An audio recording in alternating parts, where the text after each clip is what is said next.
Oh, howdy all, grab yourself a drink, it's time for some Path of Exile discussion. Patch 3.18 is bringing a divination card for Mageblood, and I wanted to do a bit of a deep dive on as much as I can work out about drop mechanics, stack decks and things like that, and try to give some predictions as to how this is going to shake up the meta of the trade leagues. So fundamentally, a divination card for an item as rare as Mageblood has much more impact in trade-enabled play than it does in solo self-found. So there'll be the odd person in solo self-found that is obsessed with the game and plays enough to self-compile a set of the Apothecary, but I think that will be a very, very, very tiny minority. We're not talking about half the players that are capable of beating the Feared.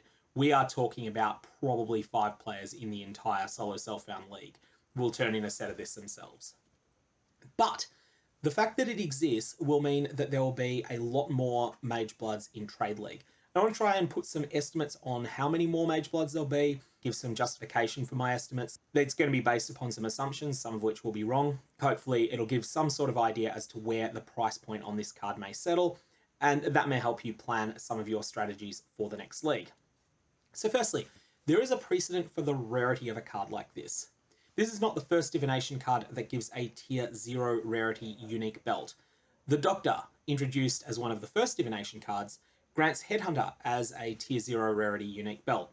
Now, whilst players consider Mageblood more valuable than Headhunter at the moment, they're actually the same rarity. We're pretty certain of this. There's a number of tests that have been done to check the relative rarity, and we widely believe that uniques all fall into 6 rarity bands, with Mageblood, Headhunter, and also the Squire and the pure meme item Reefbane all being in that very, very top rarity tier. So when there are divination cards that are given out for different items within a rarity tier, normally their relative rarity is proportional to the set size. So for that reason, I'm expecting that if they were to drop in the same content, and they certainly won't, but if they were to drop in the same content, you would get 0.625 Apothecary drops on average per single Doctor drop you got. Or if you want to normalize it the other way, 1.6 Doctor drops for each 1 Apothecary drop. And that means that it would take about the same number of monster kills overall to self-compile a set of each item. Now, of course, GGG won't put them both in the same content. They'll be in different places, but that gives you a bit of a precedent for estimating the rarity that the divination card, the Apothecary, will have. So, where do Headhunters come from? Fortunately, there is a ladder in Path of Exile, which provides a whole bunch of information on the 15,000 players that have the highest XP at any given time. And this information is archived by the website POE.ninja, and so we can have a look at from earlier in the league. Right now, the top 15,000 players in the league are all level 100, and that tends to distort things a bit. So we're going to look earlier in the league and get a sense as to how many Headhunters and Magebloods there were very early on. So, day 5 of Arch Nemesis, there were 108 characters on the ladder that were wearing Mageblood. There were 241 that had Headhunter. On day 14, there were 759 characters with Mageblood, and 1839 of them wearing Headhunter. Now I'm going to assume that anyone that owns one of these Uber belts is going to equip it, and most often it'll be on their highest level character. Now these are consistent with a theory that claims that about 60% of Headhunters come from Headhunter specific divination cards. So that's the Doctor, the Nurse, and the Patient. There are 2 other divination cards, the Fiend and the Demon, but they are so rare that we're going to forget they exist. People often use the Doctor as an example of a rare divination card, but I believe the Fiend to be 3 times as rare as the Doctor, and I believe the Demon to be much rarer again than the Fiend. So then the other 40% would come from sources that can give Mageblood. This can be direct drops from monsters, this can be Gwenin, this can be various sources of random unique items and things like that. Now there's no way to tell what percentage of Doctor cards, Nurse cards, and Patient cards are looted, what percentage come from stacked decks. This will matter more as we move to discussing decks, and whilst my final conclusion will make some sort of ballpark estimate that it's 50-50 there, that could be very wrong. 50-50 for Doctors. That could be very, very wrong. And if it turns out that decks are a bigger factor than I think, then that's going to make Mageblood cheaper than I predict. If it turns out that decks are a smaller factor than I think, then that's going to make Mageblood more expensive than I think it will be. So how does stack decks work? I've dug into the numbers from large-scale turn-ins of stack decks before, and it's immediately clear they don't respect normal drop rates, but they're biased towards giving you rarer cards than usual. It's not a strong bias, but it's there. So for example, the Wrath, which is a set of 8 cards that grants you a turn-in of 10 Chaos Orbs, seems to be 10 times as rare as Reign of Chaos, a set of 8 cards for 1 Chaos Orb when you're mapping. but it only seems to be 6.3 times as rare from decks, and this is based on some pretty big sample sizes. Now I suspect, and I can't prove, that stacked decks don't take the normal weighting of cards into account, but instead they take the weighting raised to the power of 0.8. And that reduces the impact of the difference in rarity between different tiers of cards. Now, if I'm right on this, and if, for example, a Doctor was to be 1,024 times rarer than the card Three Faces in the Dark, then this would mean that from stacked decks, it would only be 256 times rarer than Three Faces in the Dark, because 256 is 1024 to the power of 0.8. Now, the bulk stacked deck turn-in data that I've viewed matches this hypothesis pretty accurately. That's why I believe it to be reasonably likely to be accurate, or if not exactly right, it's close to the truth. Now, one important corollary of this is that new cards added to the game don't significantly dilute the pool of divination card drops unless they are meaningfully more common than the Wrath, and I don't think that any of the new divination cards being added will be in that category. There's a few that won't be super rare, but there doesn't seem to be anything that's going to be much more common than the Wrath. So based on this, I've put together a table of speculative rarity.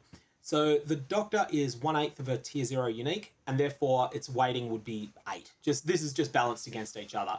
The Nurse is 1/64th, so its weighting would be 64. The Patient, 1/512th, so 512. The Apothecary, 1/5 of a tier 0 unique, so its weight would be 5. But then from stacked decks, this puts them at 5.3, 28, 147, and 3.6 respectively. Interestingly, this means that under my assumption, the Apothecary will add more tier 0 uniques per stacked deck than any individual Headhunter card did, and actually will add as many as the Nurse and the Patient did combined. So it's going to have a big impact on stacked decks. We'll get more to that later, but I think you will find that stacked decks will be more expensive as a result of this card existing. So putting it together, where in previous leagues you'd have about 150 divination card Headhunters and 0 divination card Magebloods for each 100 non-divination card Magebloods, I'd speculate that this will change in 3.18. So you still have 150 divination card Headhunters, but perhaps you'll also have 60 Magebloods. So that will be some from Apothecary direct drops that drop from the content that the Apothecary drops from, whatever that ends up being, but there'll also be some of those being from stacked decks. The stacked decks will be a significant factor because of the way that they work. Mageblood will still be the rarest unique belt, but by a much smaller amount than it is now. My speculation on pricing is that Headhunter will stabilize around 100 exalts still, but Mageblood around 180, so miles down from the sort of 450 that it's been in a lot of recent leagues. And this will open up access to Mageblood to a section of the player base that can't afford it in the 3.17 era, but that can reach Headhunter. If you can't reach Headhunter in a league, then Mageblood will continue to be out of your reach. But if you can reach Headhunter, then Mageblood will be a plausible goal to go to. Now, some players, maybe a lot, will see Headhunter as a stepping stone to reaching a Mageblood later, and they will sell their Headhunter when they reach the point that they can afford Mageblood. And that will cause Headhunter to fall further in the late league. Again, that's speculative, but I think there's a reason to think that that would be true. Now we'll come to the effect on stacked decks, and stunk decks always go up.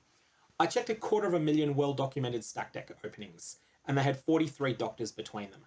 Now, under the earlier assumptions, and assuming that the drop rates haven't meaningfully changed during the period, this would correspond to 29 Mageblood cards. That's about 1 Mageblood card per 8,500 decks.